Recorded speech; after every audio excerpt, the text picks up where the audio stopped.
Olha, essas coisas são sempre difíceis porque a gente não tem como estabelecer um comparativo se os homens e mulheres do ano 1000, há 1000 anos atrás, eu quero dizer, eram mais solitários ou não.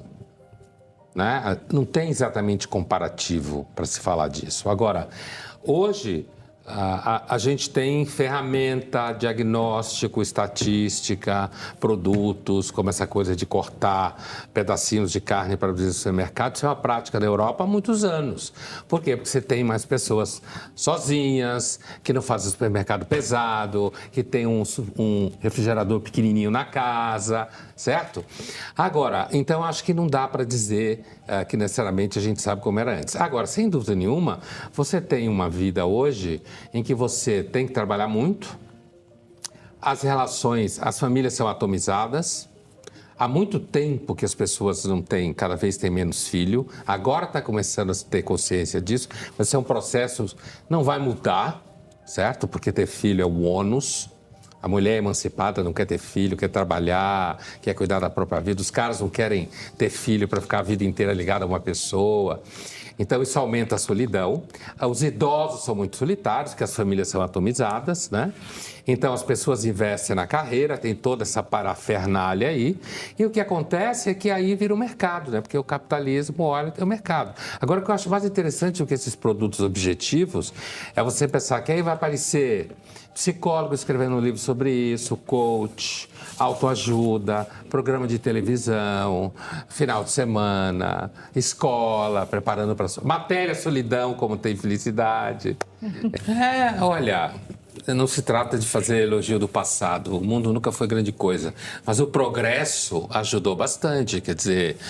Todo mundo trabalha muito, a vida é muito competitiva.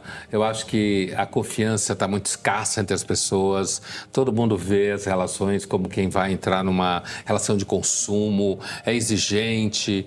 Você tem a longevidade das pessoas e essa longevidade é acompanhada por atomização das famílias. As famílias de classe média para cima cada vez têm menos filhos, certo? Então, essa solidão, ela é fruto de um processo de estrutura social, material embaixo, estilo de vida, objetivos, expectativas. As redes sociais, pelo amor de Deus, quem vai começar a usar menos redes sociais?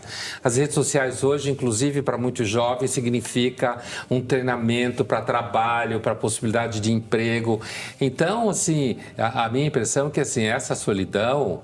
ela é muito fruto de um processo histórico mesmo, de uma vida de famílias. A gente vem descer o cacete de família há muito tempo, opressora, certo? Um monte de coisa. Então, sem uma transformação, é uma individualização radical, né? Isso é... Qualquer sociólogo fala disso, há uma individualização radical e pessoas focadas muito na sua vida, na carreira, com tolerância muito baixa para suportar os outros. Então, eu não vejo como isso vai melhorar, não. A ONU pode falar o que ela quiser, inventar história. Não... É claro que você pode fazer trabalhos médicos, atendimento, né? Isso daí é o que se faz, mas a causa material que gera esse tipo de solidão está inscrita no modo de produção que a gente vive. Eu acho que não vai mudar isso aí.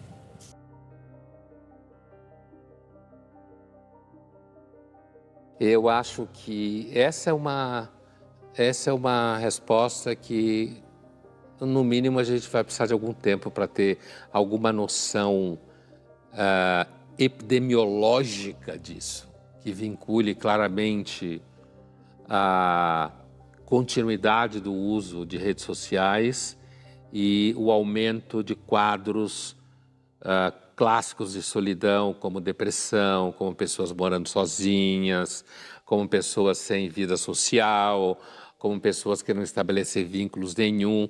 Então, tem muita gente hoje em dia dizendo que sim, as redes sociais aumentam a solidão, sim. Né?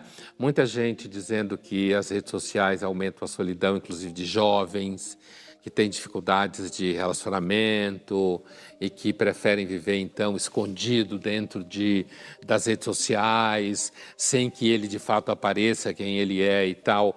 E isso pode produzir uma espécie assim de ilusão de que ele não é solitário, mas ele é. Semelhante a uma outra coisa que as redes sociais produzem claramente, que é uma ignorância com relação à sua própria ignorância.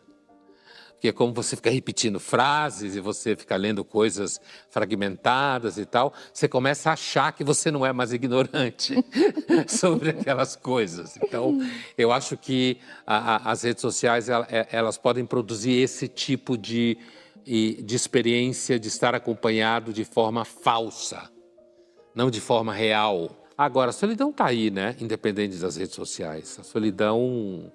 Acho que até o Reino Unido, que tem uma secretaria dentro do Ministério do Bem-Estar, se não me engano, para lidar com a solidão, porque as pessoas vivem mais tempo, mesmo os casados, um deles pode morrer antes, ou as pessoas se separam, e no começo pode parecer que é legal, depois não é tão mais legal assim porque você não tem companhia, as pessoas têm poucos filhos, ou mesmo os filhos que têm estão por aí ganhando a vida trabalhando, né?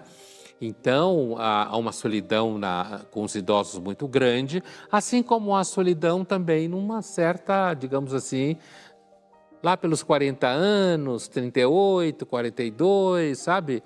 Em que você já não está mais com 18, 19 e você tinha certeza que a vida era uma balada. Eu tinha certeza que o mundo ia ser divertido e legal, e que os seus planos iam acontecer. Quando você já está lá pelos 40, você já começou a fazer água a coisa, né? De repente você está só. Escolheu demais e no final ficou só. Então a solidão não precisa de redes sociais para existir, ela se basta. Não acho que precisa. Apesar de que as redes, eu acho que elas podem piorar um certo tipo de solidão.